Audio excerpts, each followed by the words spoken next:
刘裕开创南朝宋辉煌的同时，北魏的拓跋家族也在强势的崛起。那么，北魏是如何征服大夏和北燕的？西秦和北凉又是如何走向灭亡的呢？北魏在统一北方的过程中，还隐藏着一位女性政治家的智慧与权谋。她是如何推行汉化改革，并彻底改变北魏面貌的？本期视频，我们就一起走进北魏统一北方及冯太后的汉化改革。420年6月，刘裕代晋称帝，改国号为宋，史称南朝宋，东晋王朝至此灭亡。此时，北魏的皇帝是拓跋圭的长子拓跋嗣。423年，他便因病去世了，时年32岁，长子拓跋焘继位。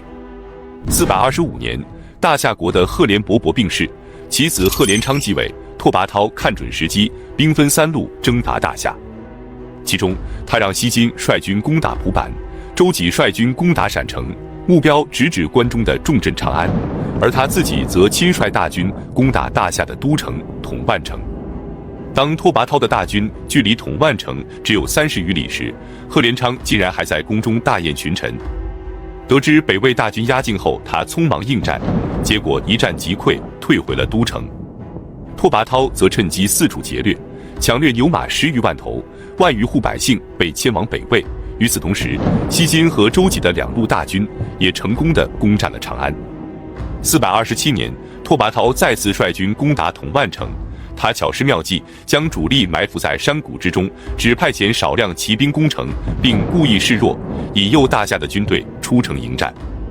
结果，赫连昌果然上当，率军出城后被北魏的军队打败，连忙逃往了上邽。拓跋焘继续率领大军追击，大夏军再次战败，赫连昌被俘。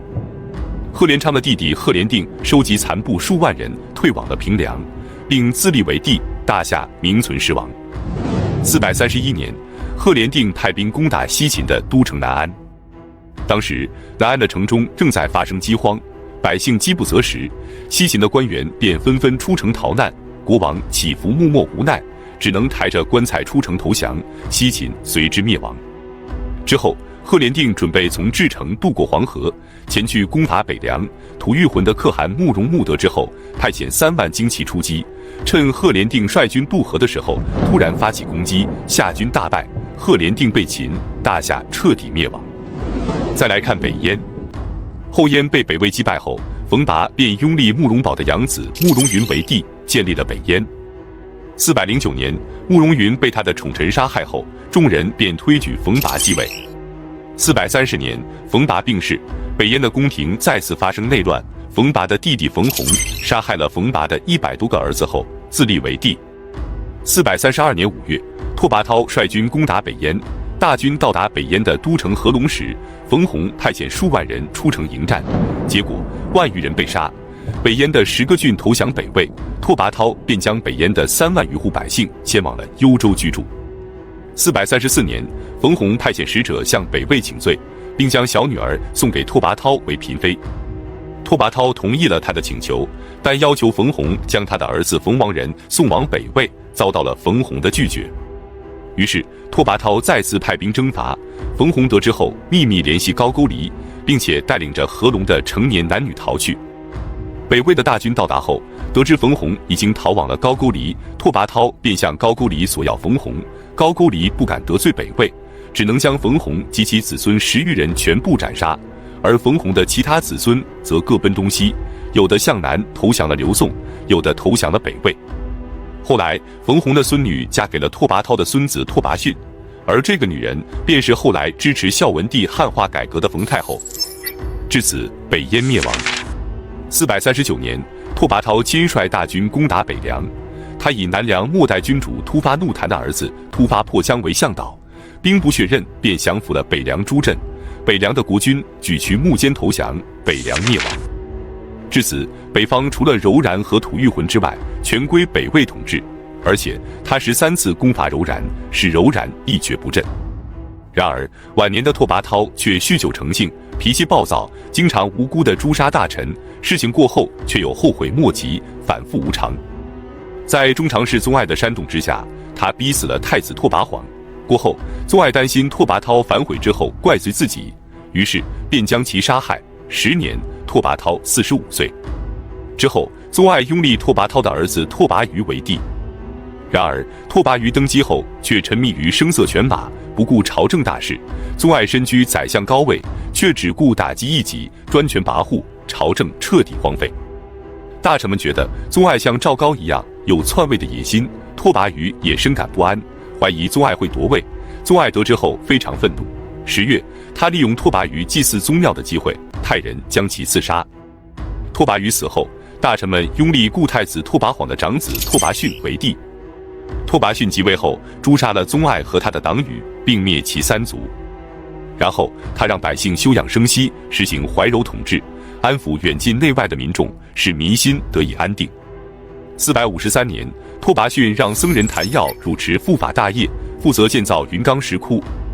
云冈石窟位于今天山西省大同市西郊17公里处的五洲山南部，是中国著名的石窟群之一，是中国第一个皇家授权开凿的石窟。现存的主要洞窟有45个，大小窟龛252个，石雕造像约59000余尊，历时约150年修成。其中既有印度和中西亚艺术的元素，也有希腊和罗马的建筑造型，在中华艺术宝库中是独一无二的，对后世中国文化艺术的发展具有重要意义。465年，拓跋逊病逝，时年26岁。之后，年仅12岁的皇太子拓跋宏继位，冯太后临朝听政。可冯太后非常的宠爱李毅，经常让他入宫侍奉，而他的这个行为让小皇帝拓跋宏非常反感，认为冯太后淫乱后宫会受到朝野的非议。470年，李毅兄长李夫的好友李欣被人告发，李欣为了自保，便揭发了李夫的20-30条罪行，拓跋宏便借此机会将李毅和李夫兄弟2人全部处决，这让冯太后非常的不满。过后，拓跋宏还将告密的李欣任命为尚书，这让冯太后更加的无法容忍，于是他便利用自己的权势逼迫拓跋宏交出皇位。拓跋宏从小就聪明睿智，成熟早慧，性格刚毅且做事果断，很年轻的时候就开始处理政事，并且处理得非常得体，深受大臣们的赞誉。但他生性喜爱黄老学说以及佛教，经常与朝中大臣和僧人们探讨玄妙的哲理，对世俗事物并不上心，常有超脱尘世和追求出家的念头。在冯太后的巨大压力之下，拓跋宏准备将皇位禅让给叔叔拓跋子推，但遭到了群臣的反对。无奈之下，他只能将皇位禅让给不满5岁的太子拓跋宏，自己则成为了太上皇。476年，拓跋宏在永安殿离奇驾崩，年仅23岁，刚满10岁的拓跋宏继位，冯太后再次临朝听政。此时的冯太后，无论是才识和气度，还是政治经验，都更加的成熟。于是，她便在风俗和经济等多个方面进行了一系列的汉化改革。比如在婚姻方面，她禁止家族内部以及同姓之间通婚，改变鲜卑族的旧俗。另外，她还颁行了均田制和3长制。均田制的内容是朝廷按照人口平均分配土地，原则上土地不允许买卖，奴婢和良人也同样可以得到土地。另外，朝廷还鼓励农民开垦荒地，使北魏的农业生产得到了显著的提升。3长制是邻长、里长、党长3级组织制度，由3长负责监督耕作和征发徭役以及维护治安等工作，使大量被豪强地主荫蔽的民户重新成为边户，为朝廷缴纳赋税和徭役。不仅增加了朝廷的赋税收入，也削弱了豪强地主的势力。479年，南朝的刘宋政权灭亡。490年，冯太后病逝，孝文帝拓跋宏开始亲政。那么，刘宋政权是如何灭亡的？孝文帝改革的具体内容是什么呢？我们下期继续讲述萧道成是如何覆灭刘宋江山，并开创南齐政权的。北魏孝文帝改革的具体内容有哪些？他为何在胜利的前夕却突然离世呢？本期视频我们就一起走进萧道成建立南齐及北魏孝文帝改革。422年，刘裕在西殿驾崩，享年60岁，年仅17岁的皇太子刘义福继位。然而，刘义福只顾着玩耍嬉戏，全然不顾军国大事，群臣谏言也一概不听。徐献之等人便带兵入宫，以张太后的名义将其废除，并立刘裕的3子刘义隆为帝。年仅6岁的刘绍被册立为皇太子，刘义隆对他非常宠爱。然而，随着时间的推移，父子俩的关系逐渐开始恶化，刘义隆便有了废除太子的想法。刘少非常惊慌，通过自己的姐姐东阳公主结识了女巫，使用巫蛊之术诅咒刘义隆。阴谋败露之后，刘义隆对他更加的失望，刘少决定铤而走险。453年，刘少以讨伐反贼为由，率领东宫的万余甲兵冲进皇宫，斩杀了自己的父亲刘义隆。消息传到江州，刘义隆的三子刘俊立即率军讨伐刘少，将刘少诛杀后，自己继承了皇位。刘俊在位期间推行改革，重视人才，使社会经济得到了发展，矛盾得以缓和。但是晚年的时候，他变得奢侈无度，滥杀无辜，大肆诛杀宗室，从而动摇了刘宋政权的统治基础。464年，刘俊在玉竹殿驾崩，年仅35岁，太子刘子业即位。当时有传言说湘中出天子，刘子业便南巡荆州，将自己的叔叔湘东王刘裕给软禁了起来，并准备将其诛杀。刘裕则秘密地派遣亲信去结交刘子业的侍卫受继职。466年，巫师诱骗刘子业说华林园里有鬼，刘子业便亲自前去摄鬼，刚进入华林园就被侍卫受继之给斩杀了，时年17岁。之后，刘裕接受弟弟刘秀仁的拥立，登基为帝。当时朝廷的府库非常空虚，连官员们的俸禄都无法保障，可刘裕的生活却极尽奢靡，同时宦官和宠臣弄权，朝政腐败，百姓痛苦不堪。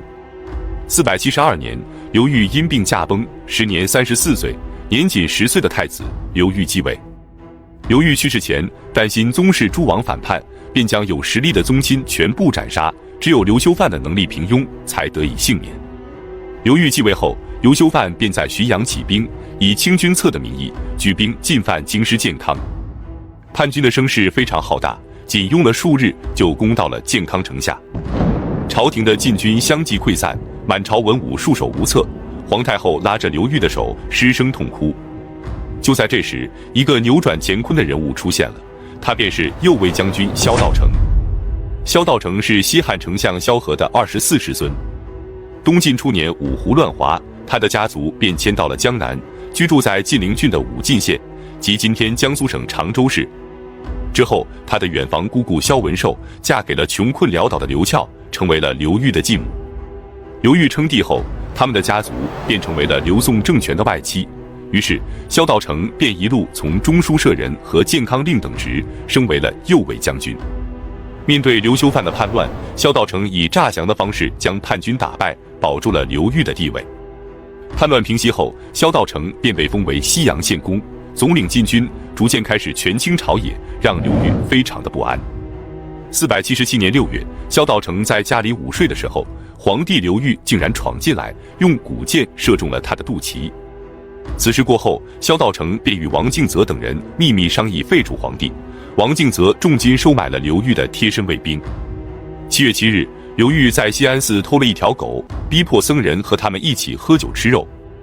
由于当天是乞巧节，临睡之前，刘裕对侍卫杨玉夫说：“你在院子里等着天上的织女过河，如果看到了，你就赶快告诉我；如果看不到，我就杀了你。”杨玉夫越想越害怕，便与杨万年合谋，将熟睡中的刘裕给斩杀了。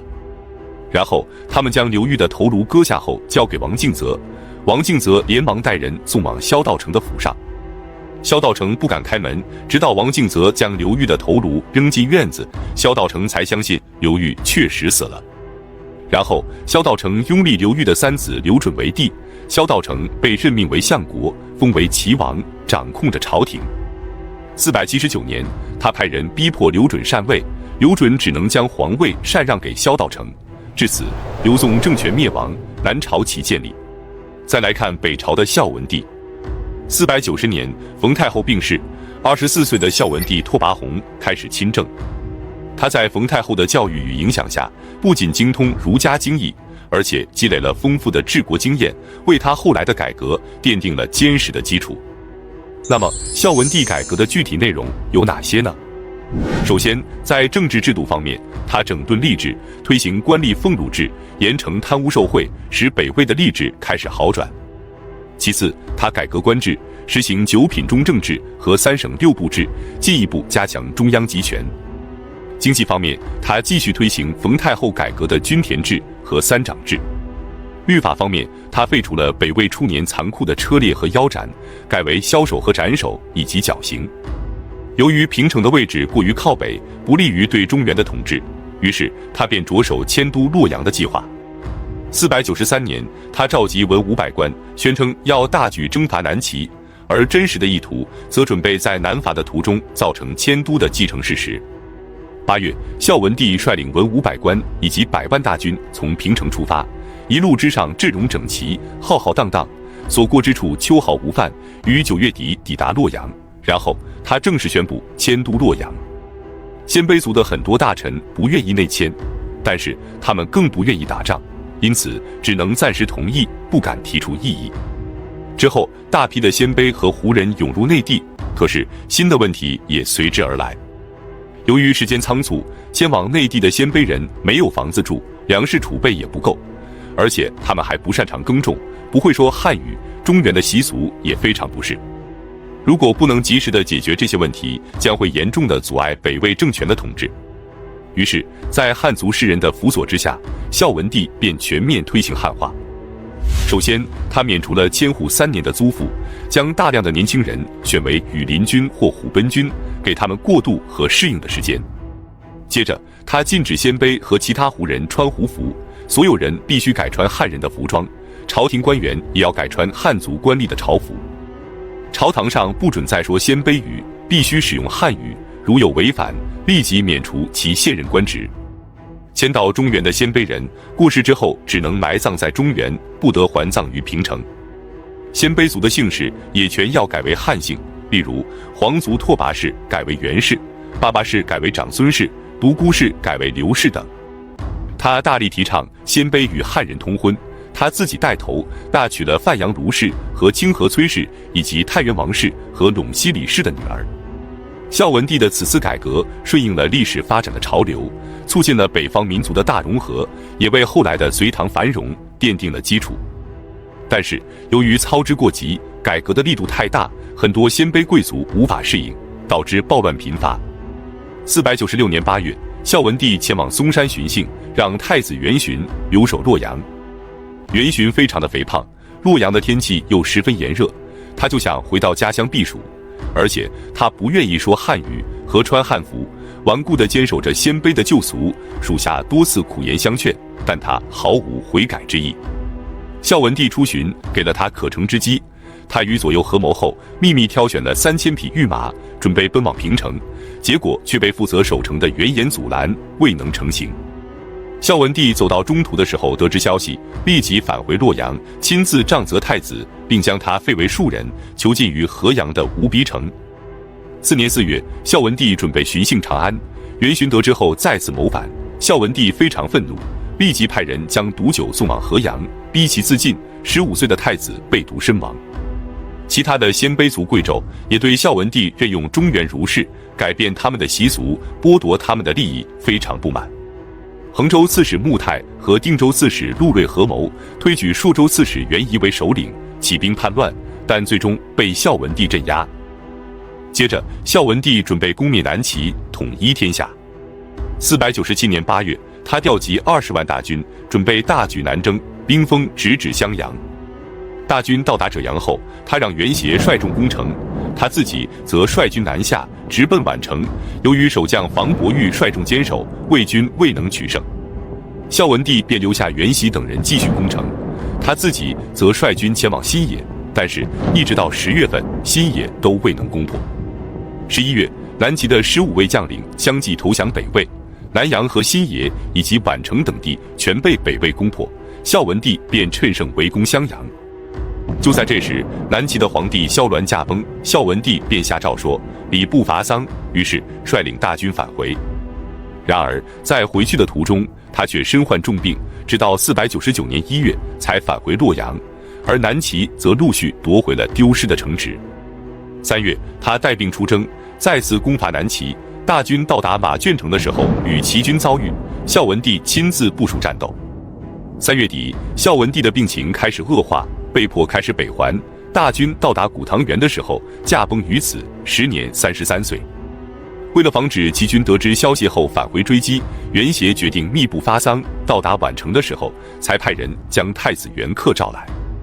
大军到达鲁阳后，太子元恪为孝文帝举行了丧礼，并继位为帝。那么，北魏为何会分裂为东魏和西魏？南齐又是如何覆灭的呢？我们下期接着讲述梁武帝萧衍是如何建立南梁政权的。孝文帝病逝后，六镇起义的烽火为何会瞬间燎原？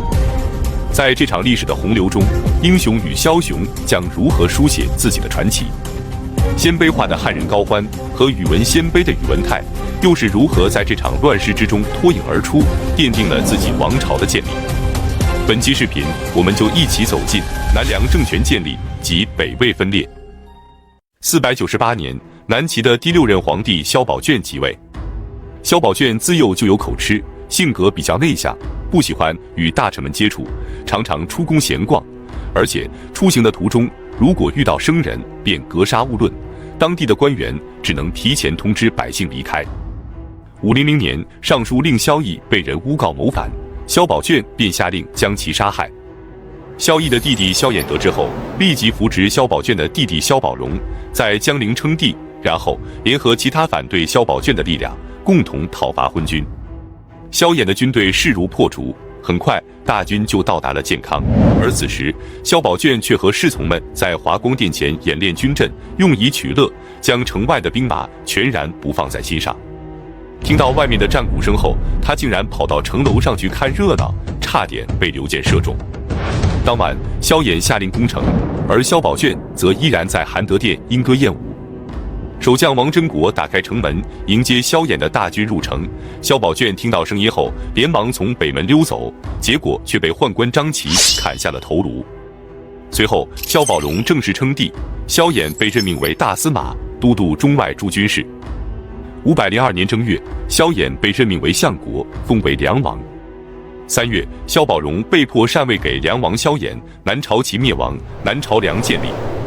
萧衍虽然也姓萧，但与南朝齐的建立者萧道成并非直系血亲，萧衍的父亲萧顺之是萧道成的族弟。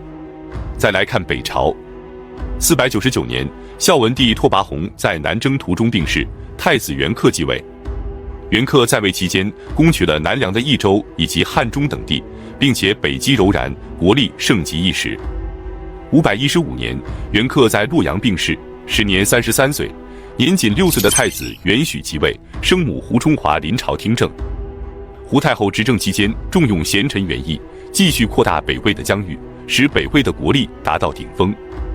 520年，权臣元义勾结宦官刘腾诬陷元义篡位，11岁的小皇帝便听信了他们的谗言，处死了辅政大臣元义，并将母亲胡太后也幽禁在北宫的宣光殿，朝政便由元义和刘腾掌控。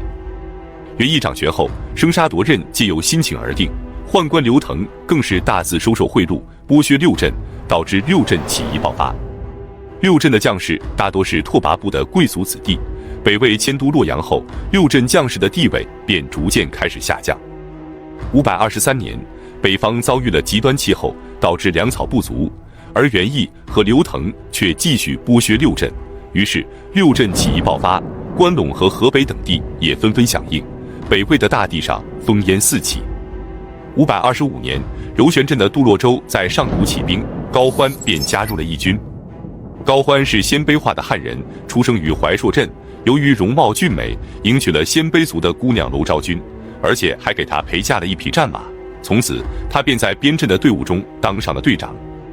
4年，先于修理在定州的左仁成，即今天河北省唐县西北起义。结果被混入义军的北魏宗室袁弘业给杀害了。之后，义军将领葛荣杀掉袁弘业后，自称为天子，继续领导部众。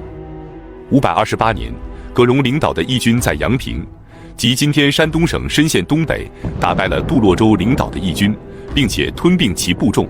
高欢便跟随大军投降了葛荣。再来看北魏朝廷，宦官刘腾去世后，胡太后身边的防卫逐渐开始松懈。胡太后便给儿子元许传话说：“我们母子隔绝，我活着还有什么意思？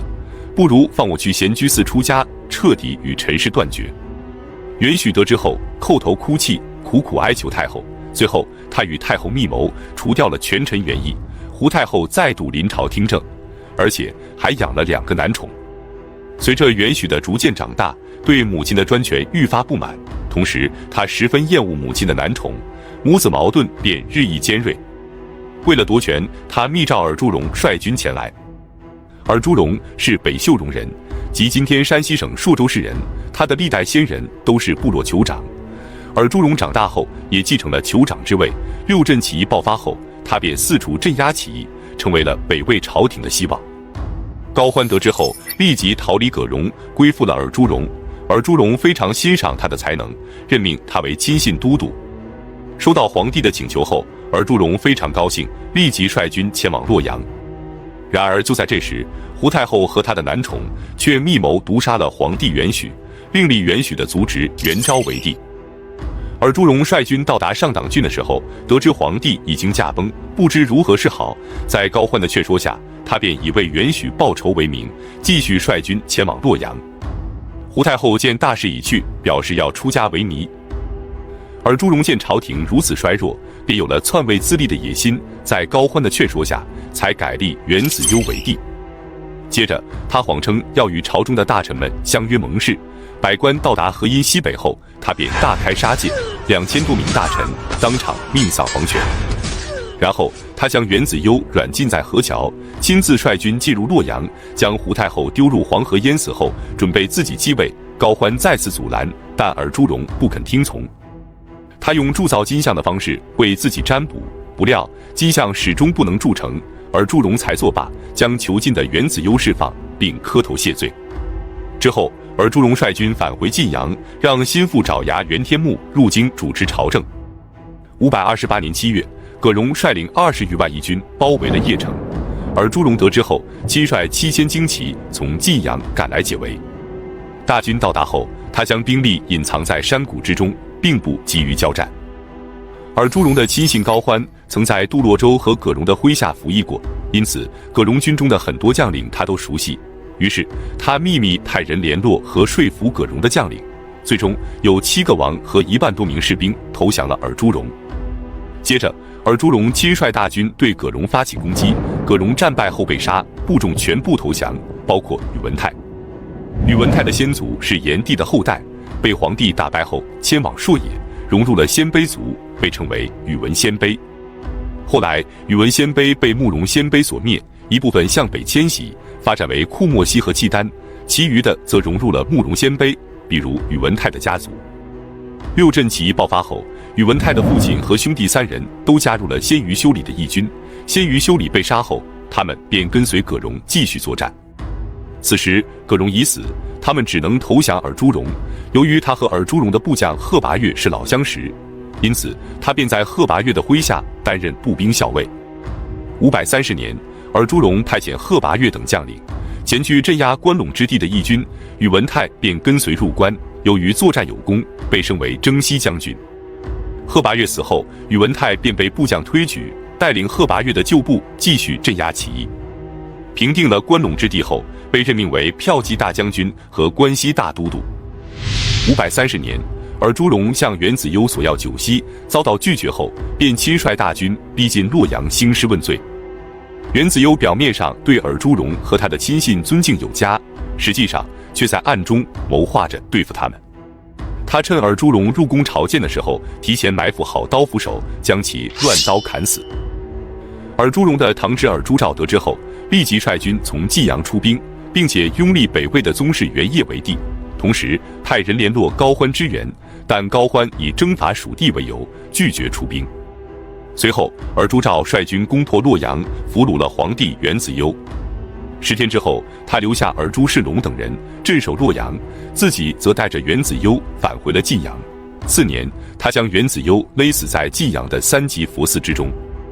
当时六镇造反的降兵被牵制在河北后，屡屡造反，杀了过半之后，造反仍然不止。尔朱兆非常的苦恼，于是他便让高欢统领六镇的降兵，高欢非常高兴。不久之后，他便以滨州的霜旱灾祸导致军粮不济为由，请求移师冀州，彻底摆脱了尔朱兆的控制。531年，高欢与尔朱氏正式决裂。他拥立北魏的宗室元朗为帝后，在信都起兵，然后率军攻占了邺城。而朱兆得知后，立即率军前来攻打。高欢让封龙之留守邺城，他亲自率军屯兵于子墨。此时高欢的战马不满2000，将士不过3万，而尔朱兆的大军则有20万之众。敌众我寡之下，高欢在韩陵附近摆成圆阵，然后将牛和驴连起来，堵住了自己大军的退路，以必死之心对抗敌军。最后尔朱兆的大军惨败，将士们四散奔逃。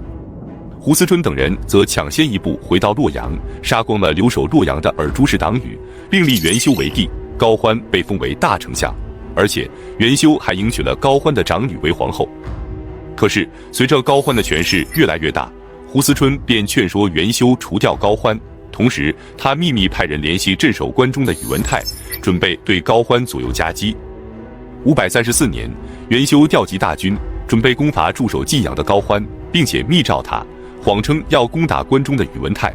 可高欢早就知道了他的阴谋，回复元修说，准备率领22万大军支援朝廷。元修见高欢已有防备，没有必要继续隐瞒，于是正式下令攻伐高欢，同时任命宇文泰为关西大行台，并且将公主赐给他为妻。同年7月，元修亲率10万大军屯兵于河桥，以抵抗高欢。然而两军还未开战，元修属下的很多将领便暗中投降了高欢，高欢便顺利地渡过黄河，向元修的大军发起攻击。元修得知后大惊，连忙带领宗室亲王和5000精兵逃往了关中。到达东阳驿的时候，遇到了迎驾的宇文泰。随后高欢进入洛阳，另立年仅11岁的袁善见为帝，并且迁都邺城，这便是历史上的东魏政权。元修逃往关中后，以长安为都城，任命宇文泰为大将军兼尚书令，但是所有政令都出自宇文泰，这让元修非常的不满，于是两人便产生了嫌隙。同年12月，宇文泰毒杀了元修，另立元宝炬为帝，西魏政权建立。但是东魏和西魏并没有维持太久。547年，高欢病逝，由长子高澄掌控朝政。2年之后，高澄被除奴赐死，朝政由高欢的次子高阳掌控。550年，高阳接受了东魏皇帝袁善见的禅让，为其政权建立。宇文泰得知后，也准备取代西魏朝廷自立，不料却在北巡的途中病死。临死之前，他的世子宇文觉只有15岁，于是他让侄子宇文护辅政，宇文觉被封为周公。557年，宇文护逼迫拓跋廓禅位，宇文觉自称天王，国号周，史称北周。本期视频就到这里，感谢观看，下期再见。他后宫佳丽3000，却40年不近女色。他规定僧人不能吃肉，影响直至今天，他就是梁武帝萧衍。本期视频我们就一起走进梁武帝崇佛及达摩创立禅宗。梁武帝统治初期，废除了宋齐以来的各种弊政和苛捐杂税，严厉打击贪腐之风。他重用寒门素俗，提倡节俭，使南梁成为了南朝4国最为繁荣的政权。然而统治后期，他却好大喜功，导致政治腐败，贪污横行，百姓流离失所，而他自己则成为了一名虔诚的佛教徒。20多岁的时候，他迎娶了刘宋皇帝刘义隆的外孙女熹妃，俩人的感情非常要好，生育了3个闺女。可惜的是，熹妃在32岁的时候就病逝了。从此之后，梁武帝便不近女色，整整40年不碰任何嫔妃。而且他认为佛教可以弥合战乱摧残的裂痕，于是大肆推广佛教。起初确实向萧衍期望的方向发展着，社会秩序渐渐趋于安稳。可后来他大兴土木修建佛寺，整天沉迷于求佛问道之中，而且天下人纷纷效仿，导致农业生产和经济贸易几乎停滞，所有人都诵经礼佛，不再钟情于世俗杂事。527年，64岁的梁武帝前往同泰寺出家，之后他又相继3次出家，朝廷每次都要出资上亿钱才将其赎回。在此期间，南梁的佛教迅速发展，佛寺就有将近500所，僧尼高达10余万众，唐朝的杜牧写道：“南朝484，多少楼台烟雨中。”随后，梁武帝援引佛经中食肉者断大此种的说法，主张全面素食，而且祭祀宗庙也不得用猪羊，而是用面捏成牛羊的形状进行祭祀。其实，佛教传入中国时，并没有僧人禁止吃肉的戒律。在印度佛教中，对于食物并没有太多的要求，因为都是好心人施舍，僧人不能挑剔。佛教虽然禁止杀生，但只要不是亲眼所见或亲耳听到，或者是为了自己的口欲而杀死动物的肉，即为三净肉，僧人是可以食用的。所以，东南亚和日本以及藏族的僧人都是可以吃肉的，而汉地的僧人之所以不准吃肉，就是从梁武帝对寺院的改革开始的。他明确规定僧人不准吃肉，此后的几千年里，吃素就成为了汉地佛教的戒律。526年，达摩渡海来到了广州。达摩的全名是菩提达摩，南印度香智王的第三子。未入佛门之前，他一直过着锦衣玉食的生活。偶然的机缘下，他接触到了佛学，并产生了极大的兴趣，然后毅然决然地遁入空门，拜在般若多罗尊者的门下，成为了禅宗的门徒。师父圆寂后，他继承了师父的衣钵，并且滋生了前往中国弘扬佛法、普度众生的宏愿。526年，他在海上颠簸了3年之后，终于到达了广州。广州刺史连忙奏报梁武帝，梁武帝便让他立即派人护送达摩前往健康。之后，梁武帝便与他共同探讨佛学。他问达摩说：“我继位以来，度人造寺，写经造像，不知会有什么样的功德？”达摩回答说：“并无功德。”梁武帝问其原因，达摩回答说：“你做的这些事，都只是人天小果，有漏之因，如影随形，虽有善因，非是实相。”意思就是，你所做的这些善事，无非是中了有漏洞的因，它们像影子一样跟随本体，看起来存在，但并非实相，所以你无法真正认识到世界的本质和真相，也就无法达到真正的解脱和觉悟。两人探讨了许久后，梁武帝对达摩所说的话并不能领会，并开始怠慢达摩。达摩则意识到梁武帝的觉悟不够，决定离开健康，渡江北上。他来到长江边，随手摘下一根芦苇抛入江中，然后脚踏芦苇渡江而去。这便是达摩一苇渡江的故事。11月23，达摩到达洛阳，下榻于嵩山的少林寺。在乌鲁峰的中峰上部有一个天然石洞，达摩便在这里坐禅修行。很多人听说此事后，纷纷前来膜拜，但达摩从不理会。32岁的神光法师也来到了达摩面壁的地方，达摩依然不予理睬，可神光并不气馁，从早到晚待在洞外，丝毫不敢懈怠。腊月初9的晚上，天气陡然变冷，寒风刺骨，而且还下起了鹅毛大雪，可神光依然站在洞外一动不动。天快亮的时候，积雪居然没过了他的膝盖。达摩心生怜悯地问道：“你在雪中站了这么久，到底所求何事啊？”神光回答说：“希望你能大发慈悲，开启智慧与慈悲的甘露之门，普度众生。”达摩说：“要想获得无上真理和修行之道，必须付出极大的努力和忍耐。德性浅薄和心怀轻视之人是无法真正领悟这些真理的。”神光为了表达自己求法的决心，立即拿刀砍断自己的左臂，并把它放在祖师的面前，顿时鲜血就染红了雪地。达摩被他的虔诚感动，便答应了神光，并将他改名为慧可。面壁9年后，达摩在少林寺创立了中国佛教的最大宗门禅宗，因此他被后人尊为中国禅宗的初祖，少林寺则被尊为中国禅宗的祖庭。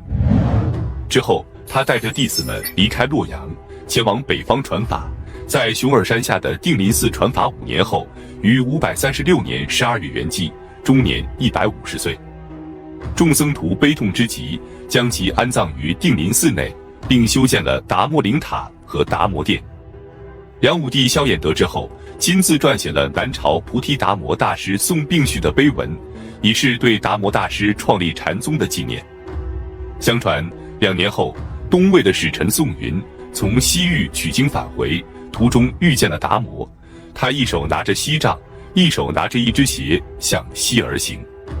宋云问他往哪里去，达摩回答说他往西天去。宋云回来后上奏给东魏的孝敬帝，孝敬帝立即命人挖开达摩的墓葬，发现墓里只剩下了一只鞋。于是定林寺被更名为空相寺，位于今天三门峡市东50多公里处的陕县里存乡。之后慧可继承了他的衣钵，成为了禅宗的二祖。唐朝的时候，禅宗的衣钵传到了六祖慧能的手中，由他口述和弟子法海辑录的六祖坛经，是禅宗思想的结晶，也使禅宗成为了中国佛教的主流宗派。梁武帝为何会被活活饿死？陈霸先是如何终结南梁并建立陈朝政权的？本期视频我们就一起走进梁武帝饿死文德殿及陈霸先建立陈朝。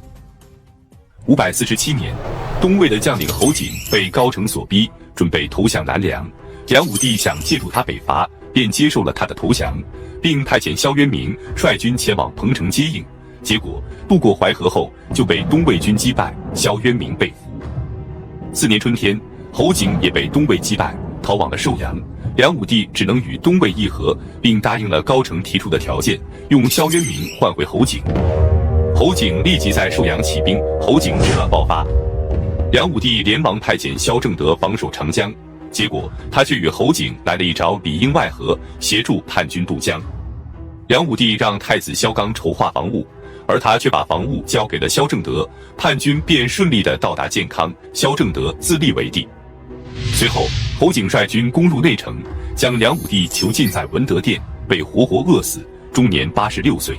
德继位的同年，与侯景发生矛盾，被杀，萧纲即位。2年后，萧纲被杀，萧栋继位。2个多月后，侯景废除萧栋，自己称帝为汉皇帝。550年，侯景派军攻打江陵，萧绎连忙将汉中割让给西魏，请求支援，打败了侯景的大军。接着他让王僧辩和陈霸先率军攻打建康。王僧辩到达姑蜀后，打败侯子建，然后趁胜追击，大军很快便到达了建康。这时侯景被部将杨坤杀害，侯景之乱结束，萧绎在江陵称帝。2年后，西魏派军攻陷江陵，萧绎被杀，王僧辩和陈霸先将萧方智立为梁王。北齐则将萧渊明送回，要求让他继位，但王僧辩拒不答应。于是北齐出兵东关，王僧辩亲自率军驻守姑蜀。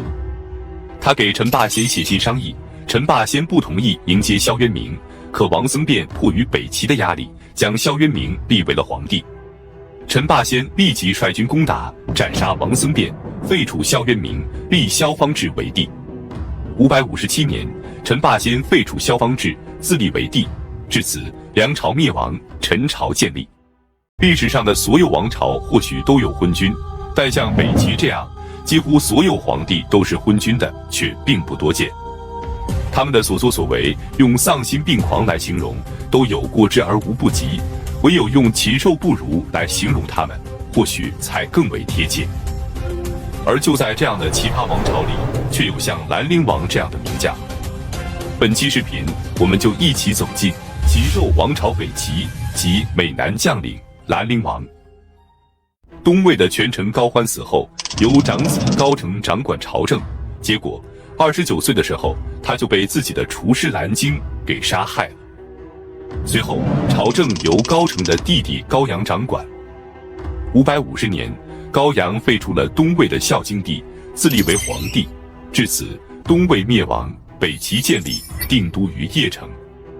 高阳即位的初期，领兵与治国方面都有明君的潜力，与北周也保持着良好的关系。但是到了统治后期，便沉湎于酒色之中，整日不理朝政，生活极度奢侈。而且每次醉酒之后都会进入癫狂的状态，行径极为恐怖。他在金銮殿上备了一口锅和一把锯，只要有人触怒他，便将其锯成数块，然后投入锅中烹煮。他经常涂脂抹粉，穿着妇女的衣服在大街上招摇过市，而且还在街道上裸露自己的身体。同时，他招纳大批妇女进宫，供自己与亲信们日夜放纵。他非常宠幸薛贵嫔，却与薛贵嫔的姐姐私通。薛贵嫔的姐姐想让父亲升为司徒，导致高阳大怒，亲手用锯子将其锯死。不久之后，他怀疑薛贵嫔与堂弟高岳有染，便将其斩首。之后，他用薛贵嫔的腿骨制成了一把琵琶，自弹自唱，在座者无不毛骨悚然。高阳的母亲劝他节制自己的行为，他便扬言要把母亲嫁给胡人为妻。559年，作恶多端的高阳终于暴毙而亡，年仅34岁，嫡长子高音继位。然而，高音即位不足1年，就被自己的六叔高岩给杀害了，时年17岁。随后，高岩继位。仅仅过了1年，高岩也因病去世了，年仅27岁。临终之前，他不敢让自己的儿子高百年继位，担心像高音一样不得善终。于是，他将9弟高湛立为继承人，并且哀求高湛善待自己的儿女。可高湛即位后，便将高百年斩杀，并且亲自将其掩埋于后园之中。接着，他逼迫高阳的皇后李祖娥与之通奸，李祖娥不从，他就用李祖娥的儿子作为要挟，李祖娥只能屈从。可最终，他还是没能保住自己的儿子，李祖娥只能在无尽的痛苦中选择了出家为尼。高湛在位4年后，将皇位传给了自己的儿子高纬，他自己则成为了太上皇，只顾着在后宫淫乱。569年，高湛因纵欲过度，在前寿堂去世，时年32岁。高纬开始亲政。然而，高纬的荒诞程度不输任何北齐的皇帝，但在治国方面却是最差的一个。高纬为了巩固地位，对宗室子弟进行了残酷的清洗，即便是支撑北齐朝廷的柱石之臣也未能幸免。其中最为著名的便是兰陵王高长恭。高长恭是高欢之孙，高澄之子。北齐建立后，他因为战功被封为兰陵王。他是中国古代4大美男之一，他容貌俊美却骁勇善战，性格勇武却貌似美女。因为感觉自己的相貌不能威慑敌人，于是打仗的时候，他便戴上假面具冲杀，勇冠3军。他凭借过人的军事才能，征战南北，屡建功勋。北齐的将士们不仅称颂他的勇壮，还为此创作了舞蹈和曲子来效仿他指挥祭祀的姿态，这便是著名的兰陵王入阵曲。由于兰陵王功高盖主，胡太后担心他对自己的儿子高纬不利，于是便以皇帝的名义将名叫张香香的妃子赐给他，目的是将其刺杀。可兰陵王始终对国色天香的张香香恪守君臣之礼，即使张香香使尽百般手段，兰陵王都不为所动。半年之后，他不仅没能刺杀兰陵王，反而被他忠心报国的行为感动，讲出了胡太后的阴谋。胡太后得知后大怒，准备召回张香香，然后将其杀害。而这时，兰陵王却爱上了这位美丽的女子，决定纳她为妾。573年，高纬派遣使者给兰陵王送来了毒酒，兰陵王悲愤至极，毅然决然地喝下了毒酒，时年33岁。随着名将胡律光和兰陵王的被杀，北齐再也没有了抗击北周的得力将领，大臣们人人自危，军事实力也迅速开始崩溃。然而即使这样，高纬却依然以无愁天子自居。由于他过腻了锦衣玉食的生活，便想体验乞丐的洒脱，于是他就在宫里仿建了贫穷的村落，自己则化身为乞丐，开始沿街乞讨。此外，他还在宫里设立集市，与太监和宫女们玩起了过家家的游戏，尽情享受这种荒诞不经的生活，并且将500名宫女全都升为高官，赐予他们巨额的财宝。他还独创了名为蝎刑的酷刑，具体做法就是将人和蝎子放在大缸之中，然后不停地滚动大缸，让蝎子肆意地蛰人，受刑者无法逃脱，便被活活地折磨致死。而且他还并不是用这种酷刑惩治罪犯，而是将无辜的百姓投入缸中，并以此取乐。面对北齐皇帝的荒淫无度，大臣和百姓们的忍耐也已经到达了极限。因此，当北周的宇文邕向北齐发起攻击的时候，北齐便迅速灭亡，高纬便成为了北齐的末代皇帝。那么，北周是如何灭亡北齐的？杨坚又是如何建立隋朝的呢？我们下期接着讲述周武帝宇文邕是如何统一北方的，荒淫无能的高纬又是如何将北齐送进了灭亡的深渊。在这场历史的大洗牌中，原本默默无闻的杨坚是如何登上权力的巅峰，建立大隋王朝的？本期视频，我们就一起走进北周灭亡北齐及隋朝建立。556年，西魏权臣宇文泰病逝，其子宇文觉掌管朝政，并被封为周公。4年，宇文觉便废除了魏恭帝自立，建立了北周。由于宇文觉年幼，真正的朝廷大权则掌握在堂兄宇文护的手中。559年，宇文护废黜并毒死了宇文觉，另立宇文泰的庶长子宇文毓为帝。4年，宇文护又将宇文毓废黜，另立宇文泰的第4子宇文邕为帝。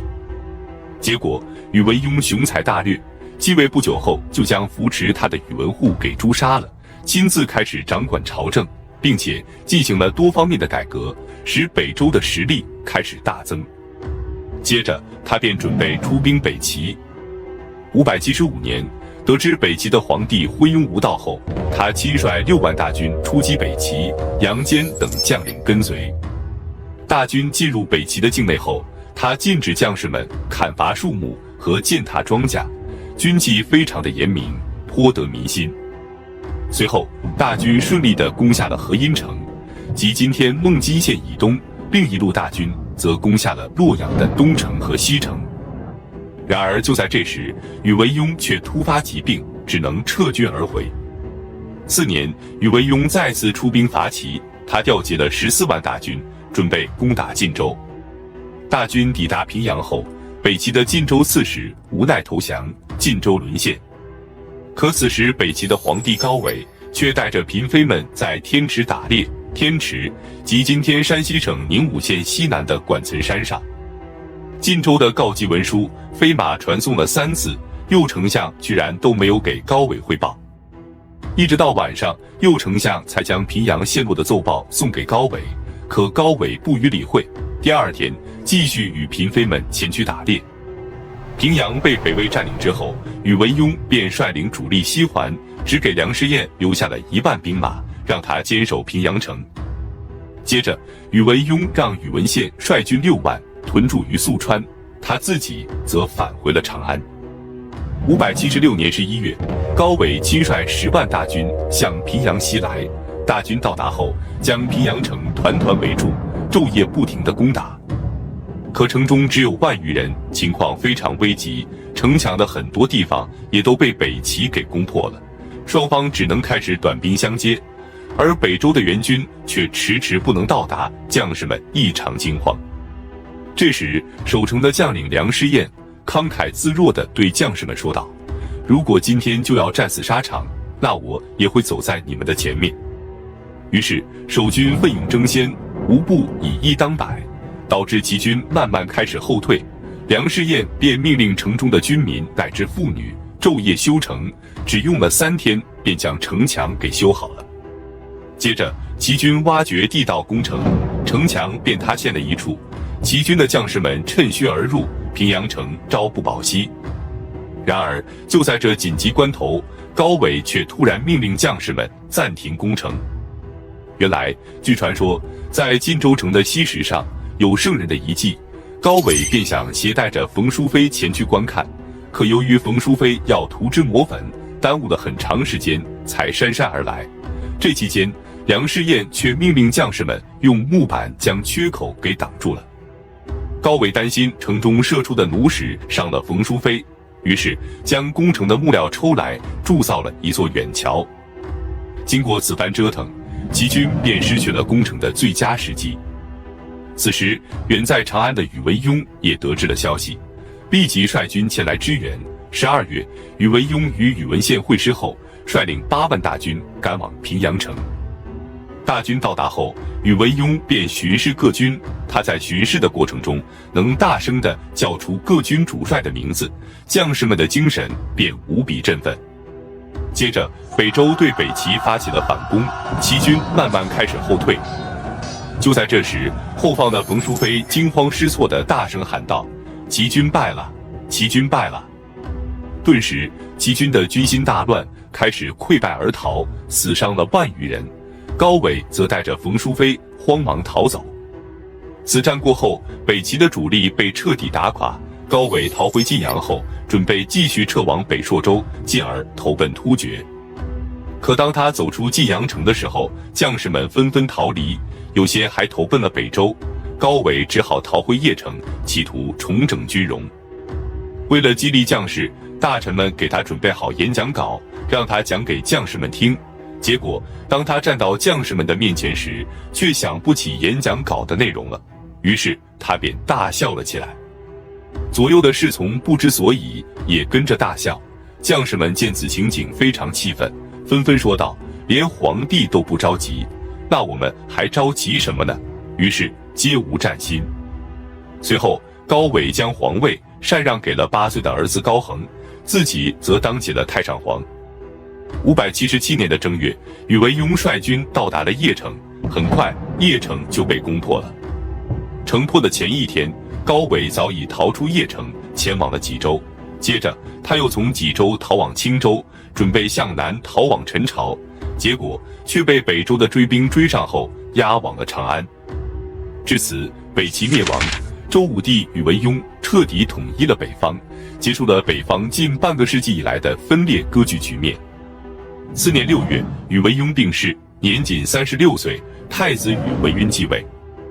宇文赟即位后，沉湎于酒色，导致朝政荒废，并且他下诏要求仪同以上官员的女子不许嫁人，以便自己挑选。最终有5位皇后并立，其中就有杨坚的嫡长女杨丽华。接着5位皇后便相互争宠，并诋毁对方。由于宇文赟对杨坚有些忌惮，于是他发怒的时候便对杨丽华说：“我一定要将你家灭族。”此时杨坚已经被晋升为柱国大将军，宇文赟每次外出巡幸都让杨坚在朝内留守。随着杨坚的威望与日俱增，宇文赟便越发的忌惮于他。于是他召杨坚入宫前，就对左右的侍卫说：“只要杨坚的脸色稍有变化，你们就立即杀了他。”不料杨坚到达后，神情和脸色自若，宇文赟便没有机会下手。接着他就经常无缘无故地责备杨丽华，想给他强加罪名。但是杨丽华的举止安详，言语和态度也没有丝毫的取挠，导致宇文赟大怒，立即给杨丽华赐了死罪，并逼她自尽。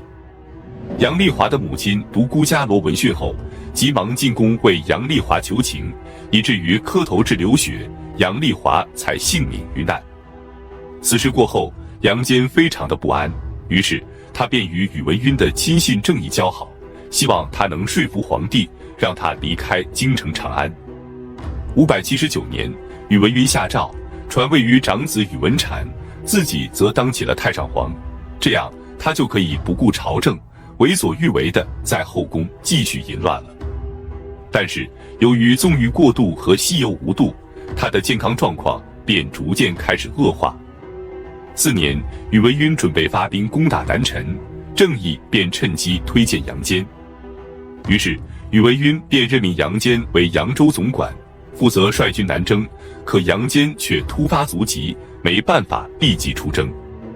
5月24，宇文赟的病情加重，连忙召见刘昉和颜之仪嘱托后事，但是他已经没办法开口说话了。刘昉和郑义等人便图谋让杨坚扶正，并且伪造了遗诏。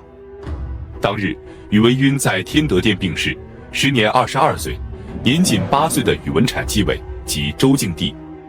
宇文阐是宇文赟的长子，母亲是天大皇后朱满月。由于宇文阐年幼，朝政便由左丞相杨坚掌控。581年，杨坚由隋国公晋封为隋王。同年，周敬帝下诏宣布禅位给杨坚，至此北周灭亡，隋朝建立，独孤伽罗被立为皇后，杨勇被立为太子。本期视频就到这里，感谢观看，下期再见。